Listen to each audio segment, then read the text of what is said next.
about basil. Basil, the best way to use basil is fresh. We can use it fresh and we can use it dry.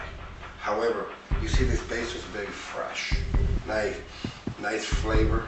And basil, by the way, is a family of the mint. So we have a purple basil, Thai basil. There's many family in the basil. So basically what you want to do is just pick them up like this.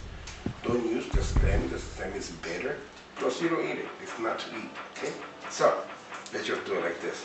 One of the best ways to cut it is to chiffonade. Okay? Chiffonade, basically what you do, you put leaf to leaf together. Okay? Leaf to leaf, like that. And then you roll it up, like so. See? So then we basically do it like this. We cut it up. Chiffonade. Then it comes like a little strip like this. See how beautiful it is? Very nice, right? So that's the way to do it. However, if you like to cut it any way you like, it's also you can do it. It's not really a certain way to cut it. You can just chop it up. You see, I eliminate this and take this away. And just cut it like that, and it's a different cut.